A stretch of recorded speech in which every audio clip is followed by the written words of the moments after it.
ली। रोशनी, अब तेरी शादी की उम्र हो चुकी है, सब तेरे लिए लड़का देख रहे हैं और तू है कि 8-9 बजे बिस्तर से उठ रही है। मम्मी, क्या आप भी सुबह सुबह ज्ञान दे रही हो? सोने तो दो कम से कम। क्या करें, अब तेरी हरकतें ही ऐसी हैं। चल अब बिस्तर छोड़ और मेरे साथ खाना बनाना सीख। ना, मैं नहीं बना रही खाना वाना, आप प्लीज जाइए ना यहाँ से। रोशनी की बातों से निराश होकर निशा वहाँ से चली जाती है। निशा, तुम रोशनी को घर का कामकाज क्यों नहीं सिखाती? अगर यही हाल रहा फिर तो 2 दिन में उसके ससुराल वाले उसे यहाँ छोड़कर चल देंगे। मैं तो बहुत कोशिश करती हूँ उसे घर की जिम्मेदारियां सिखाने की, लेकिन वो मेरी सुने तब ना। आप तो जानते ही हैं ना कि वो कितनी जिद्दी है। हमें निशा के लिए एक ऐसा लड़का ढूंढना होगा जिसका भरा पूरा परिवार हो, सास ससुर से लेकर जेठ जिठानी देवर ननद सब हो। यहाँ ना सही, लेकिन शादी के बाद उसे वहाँ अपनी जिम्मेदारियों का एहसास जरूर होगा। कुछ दिनों के बाद रोशनी का परिवार उसके लिए लड़का देखना शुरू कर देता है और एक दिन चिराग नाम का लड़का रोशनी को देखने अपने परिवार के साथ उसके घर पहुंच जाता है। देखिए भाई साहब, मैं पहले ही आपको बता देती हूँ, हमारा परिवार बहुत बड़ा है, इसलिए अगर आपकी लड़की हमारे घर की जिम्मेदारियाँ बिना ना नुकुर के उठा सकती है तभी हम ये रिश्ता पक्का करेंगे। अरे ये भी कोई बोलने वाली बात है बहन जी।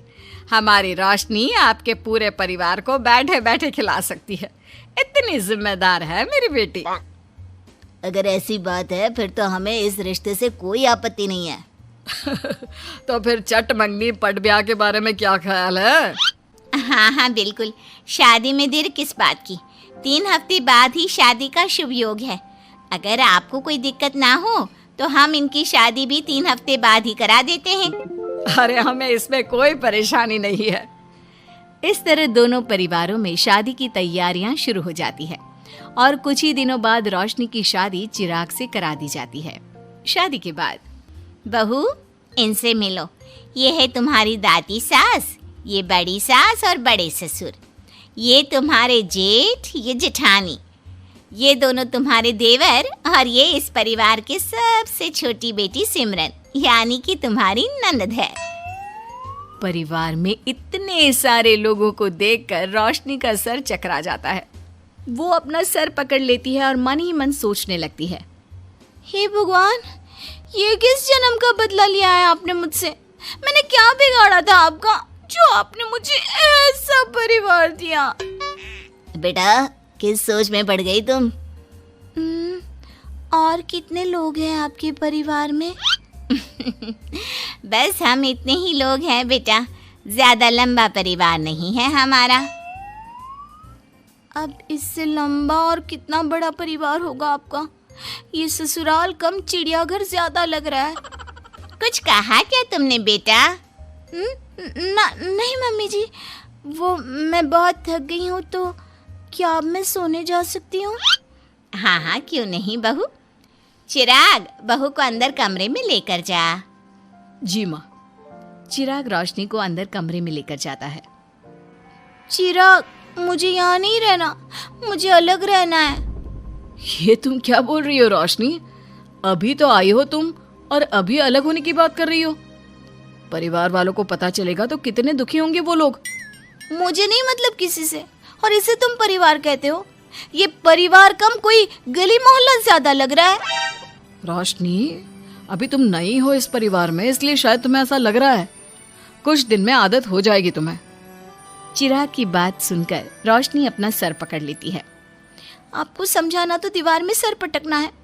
मैं सो रही हूँ, लाइट ऑफ मत करना, मुझे अंधेरे में नींद नहीं आती। इतना बोलकर रोशनी बिस्तर पर लेट जाती है। रोशनी को देखकर चिराग का मुंह खुला का खुला रह जाता है। वो भी पैर पटकते हुए बिस्तर के दूसरे कोने में अपना मुंह मोड़कर सो जाता है। अगले दिन, देवरानी जी, आप उठ भी जाइए, सुबह के 6 बज चुके हैं।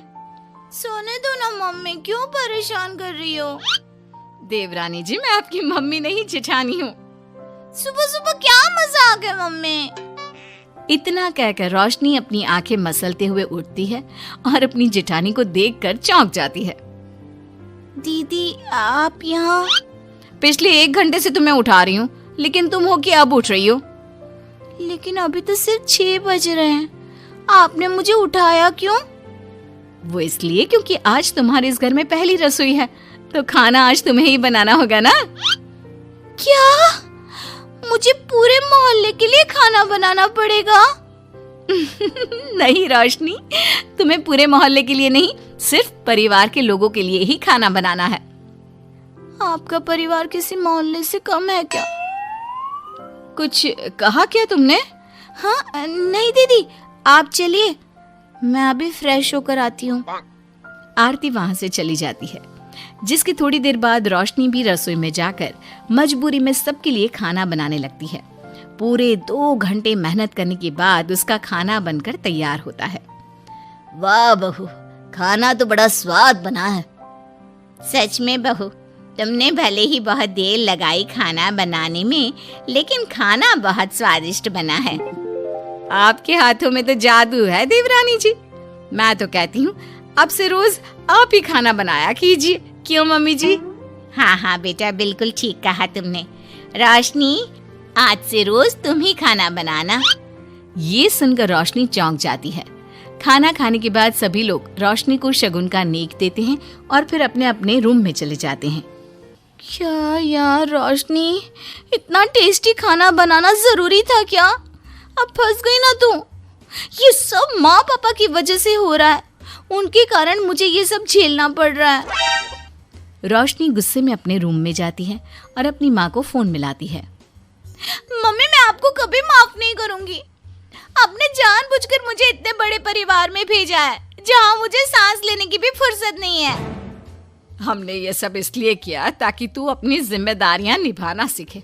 अब मायके की तरह ससुराल में भी अपनी जिम्मेदारियों से मुंह मत मोड़ लेना। मुझे नहीं रहना माँ यहाँ। इस घर में जितने लोग हैं